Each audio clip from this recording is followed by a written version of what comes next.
What's shaking? What's going on? All right, cool. Well, this is Andy coming to you again from here at Andy's World of Bass, and today I'm going to make a demo video for you and just tell you about a mod that I just did to this instrument that I'm holding right now. I put in a set of Nordstrand NP4 pickups, and this is, in my opinion, the mod that we all should do to any P-bass style instrument that we have. This is just a parts bass. It was one that I put together, and you know, it has some special significance because late 70s Hondo body, Japan Hondo body, which is identical to the bass that I started playing on, the first bass I ever had, which was, I got it in 1982, and you know, it was a Hondo. It was my first bass. It was identical to this. So this was gifted to me by my friend TJ. And then the neck came off of one of them 1951 reissue Squire vintage mod or whatever they're called. You know, the 50s 51 reissue P-bass by Squire. It's about 10, 12-year-old neck. And I had a set of late 70s Aria Pro 2 pickups in it. They're okay, but they were kind of like real hot and real thin. And, you know, I love this bass so much. And, you know, funny thing about this bass is that I made a video of myself scratching up the back of it here on the stage at this concert venue that I played at. And it was my most popular ever Instagram video. I didn't even play a note in it. And, you know, it just kind of was like, you know, gave a lot of people a reason to hate. But at the same time, you know, I got a lot of shares, so thanks for that. I caused no harm to the instrument. I actually love the instrument. It's set up perfectly.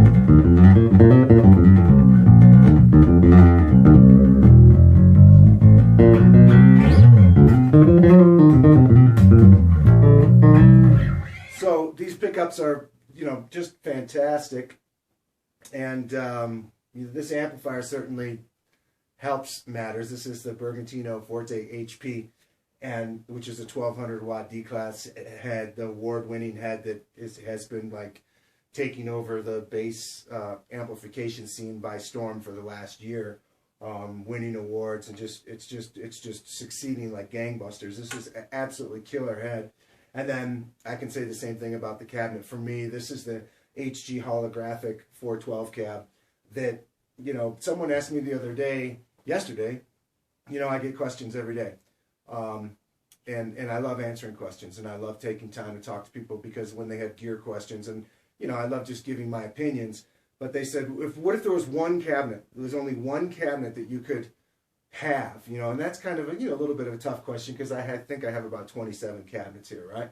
But one cabinet that could really do it all, I had to say this one because it's big enough to do the big stuff and it's small enough to do the small stuff, and it's perfect to do the medium stuff. You see what I'm saying? I got wheels that go on and off of it, and you know, these nice wheels that slide into retainers underneath, and you know, it's perfect. So, yeah, this amplifier is absolutely wonderful, and it really does this bass justice.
but there's so much harmonic content.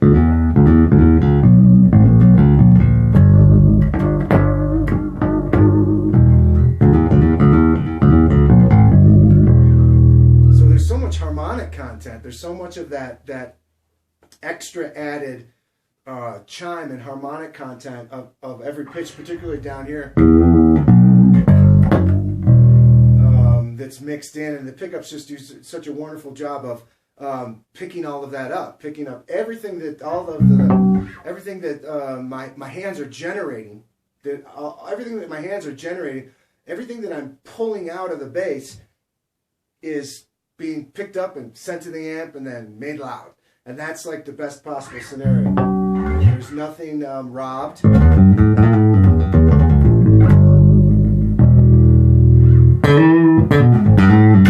Tons of dynamic range. I have the tone at about 80%. I'll turn it up.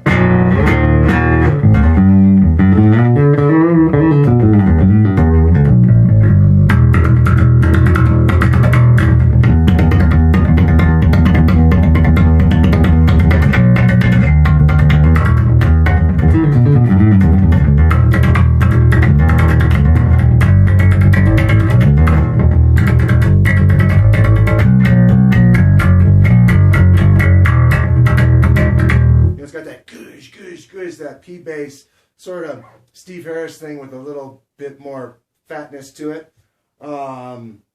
These are the new Golly synthesis strings, which are absolutely killing. They're a hexagonal steel core with nickel round wound wrap on the outside. So there's tons of high end there if you want it. Of course, I never run the tone all the way up on a passive bass. I always, 90 is about as far as I'll go. I just think that, this is just my opinion again, I just think that when the tone's all the way up, it can wreak havoc in front of house, you know what I mean? Front of house engineer's going to end up cutting a little bit anyways. When it's coming out of all of the high frequency speakers and stuff like that, it's just going to be kind of harsh and glassy. So I just run it at about 95%, and that takes that tiny little bit of unnecessary high end off of it. There's still plenty of clarity.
This P-bass tone, the P-bass has been used for a million different things. It's been used from everything from Iron Maiden and except to to James Jamerson. So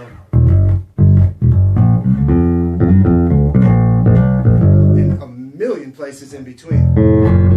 So it's just one of the most useful sounds, one of the most familiar, one of the most friendly, one of the most easily finds its way into a mix of just about any style of music. And,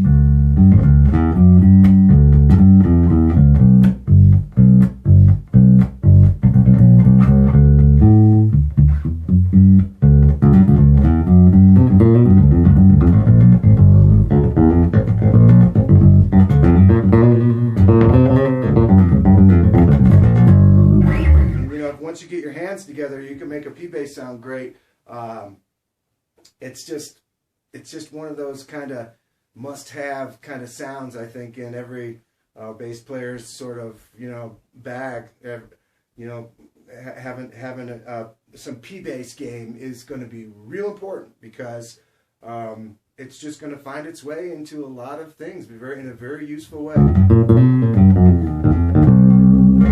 God knows there's a bunch of great Fender P-basses out there, old ones, and even some of the new ones, you know what I mean? And then there's a bazillion copies, replicas, relics, parts bases. There's a bazillion ways to make a P-bass happen, and it's pretty easy, because it's kind of like putting together Legos.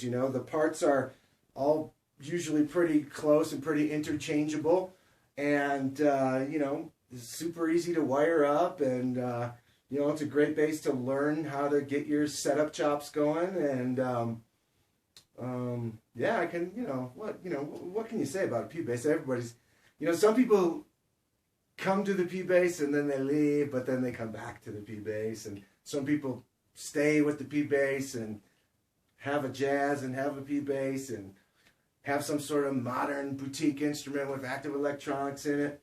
But the P-bass style instrument is one that's a constant. It's a constant now in our generation of bass playing. It's been a constant ever since it was invented by Leo Fender. And man, what a cool invention. It's simple, but the passive pickups, lots of low mids, bend metal, vintage bridge, it contributes a lot to that low mid bump, that nice low mid bump that helps it sit in mixes really well. Some people like to play them with flat wound strings on there. What I do is I use the round wound strings, but then I put the foam underneath the bridge cover. So underneath this bridge cover, there's a little piece of foam that's going over the bridge that just takes some of the overtones and stuff off. Not much, but some, which really makes it...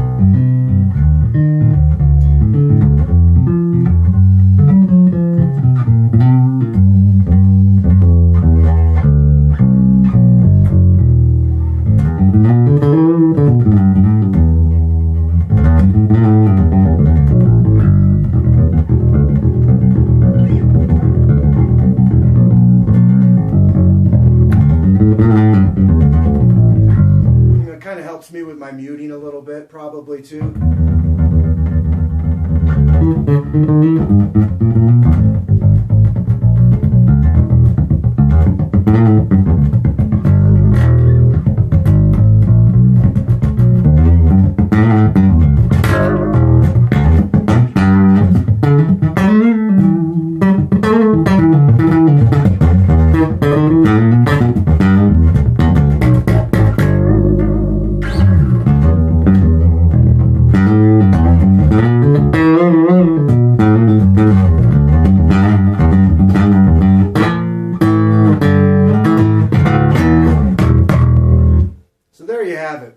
Nordstrand NP4 pickups, the ultimate upgrade for any P-bass style instrument. Precision, split, single coil, setup, straight up passive, super fat, everything's there.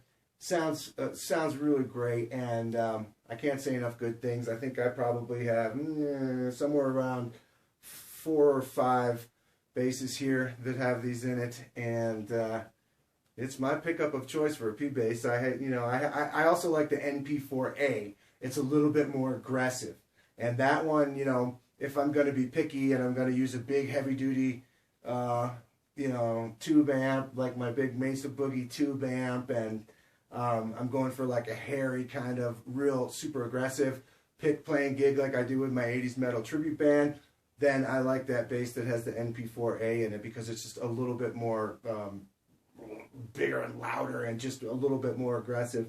This is more on the vintage, a little bit slightly more tamed of vintage flavoring, let's say. So yeah, get some of these pickups, put them in your bass. I don't care what kind of bass it is. If it's a $70 bass that you got at a flea market, put a set of these pickups in it and it will sound good, and people will compliment you. The front of house engineer, as soon as he pulls up your channel, he'll go, "Ooh, nice. This sounds good. This sounds familiar. I'm happy. Thanks for watching this video. Thanks for watching all the videos. We'll see you next time. Peace.